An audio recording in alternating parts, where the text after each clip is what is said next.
धर्म जीवन तथा साधना, लेखक स्वामी यतीश्वरानंद जी। द्वितीय भाग, साधना की पूर्व तैयारियां। अध्याय 3, आध्यात्मिक जीवन के प्रारंभिक सोपान 1। सोपान क्या है? श्री रामकृष्ण देव ने हमें आध्यात्मिक जीवन के विभिन्न सोपानों के बारे में बतलाया है। सोपान तो यथार्थ वही है जिससे हमारा जीवन उन्नत होता हो।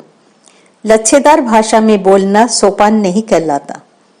उच्च दार्शनिक विचार, सूक्ष्म कल्पनाएं और सुंदर उपदेश, ये सब सोपान के अंतर्गत नहीं आते। आध्यात्मिक जीवन के सोपान का अर्थ है व्यवहार में आध्यात्म परिपूर्ण जीवन बिताना। उच्चतर जीवन के लिए पूर्ण ब्रह्मचर्य का पालन आवश्यक है, क्योंकि यदि हमारे कार्यों और वाणी के पीछे ब्रह्मचर्य का बल न हो तो उनका कोई स्थायी प्रभाव न हो सकेगा। कोरा किताबी ज्ञान व्यर्थ है।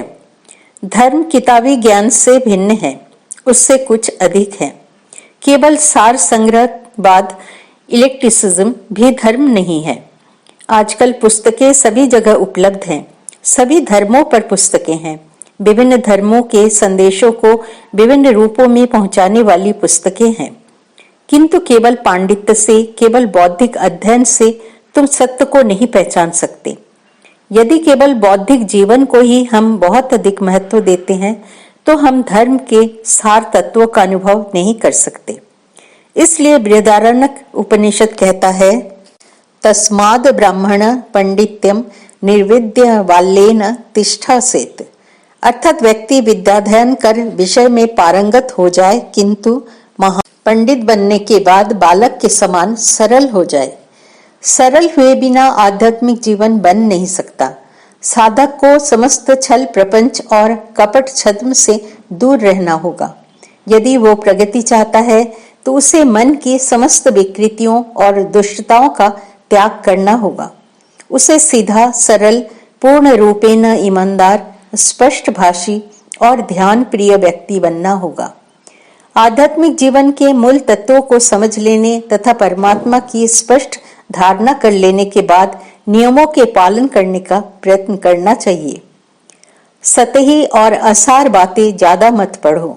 ऐसा पठन केवल अशांति और परेशानी पैदा करता है।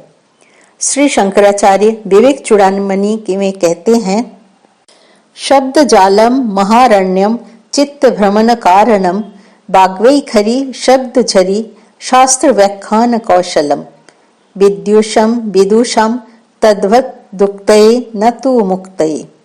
अर्थात शब्दों का जाल एक वन के समान है जिसमें चित्त भ्रमित हो जाता है।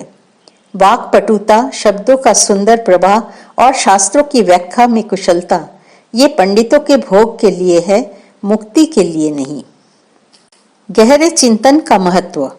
पर इसका अर्थ यह नहीं कि हमें विद्याध्ययन नहीं करना चाहिए, बल्कि आशय यह है कि हमें सत्य के साक्षात्कार की दृष्टि से अध्ययन करना चाहिए।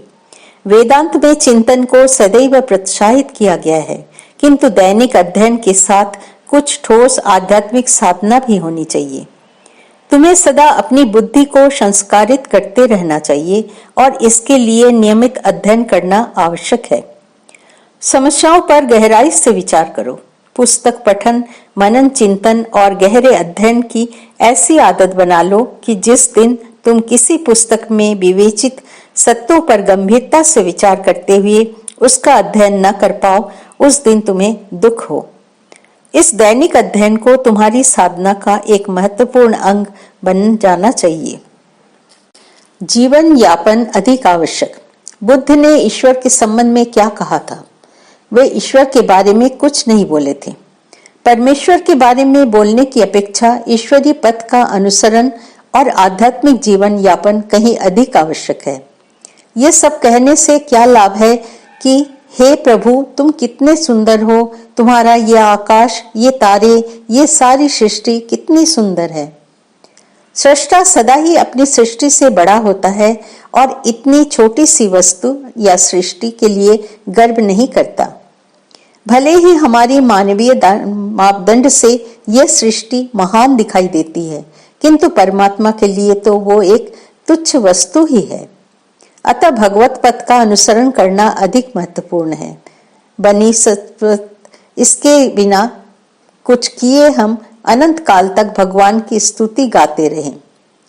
एक बार भगवान बुद्ध से प्रश्न पूछा गया, देव क्या ईश्वर है? क्या मैंने कहा कि ईश्वर है? बुद्ध ने उत्तर दिया, तो क्या ईश्वर नहीं है? क्या मैंने कहा कि ईश्वर नहीं है? बुद्ध बाल की खाल निकालने वाली कोरी कल्पनाओं का अंत करना चाहते थे और लोगों से कुछ कार्य करवाना चाहते थे। अतः उन्होंने कहा, जब किसी घर में आग लग जाए तब तुम आग बुझाने का प्रयत्न करोगे अथवा केवल आग के कारण की खोज करोगे। किंतु हम मूर्खतावश कई बार कारण की खोज पहले करते हैं और इस प्रयास में सफल होने के पूर्व ही सारा घर जल जाता है, केवल राख का ढेर भर बच रहता है। हम सदा आध्यात्मिक जीवन के मूल तत्वों पर बल देना चाहिए। श्री रामकृष्ण ने कहा है, सभी सियारों की बोली एक समान होती है। अन्य एक अवसर पर वे कहते हैं, मैं तो भोजन पकाकर तुम्हारे सामने रखता हूं, पर तुम हो कि उसे उठाकर खाने का भी कष्ट नहीं करते। हम सदा यही चाहते हैं कि कोई दूसरा हमारे लिए सब कुछ कर दे। साधक के स्वयं के पुरुषार्थ के बिना किसी प्रकार की मुक्ति संभव नहीं। अधिकांश धार्मिक कहने वाले लोग धार्मिक जगत और आध्यात्मिक जीवन में पराश्रयी और परावलंबी होते हैं। उनके लिए श्रेष्ठकर होगा कि वे और कुछ करें।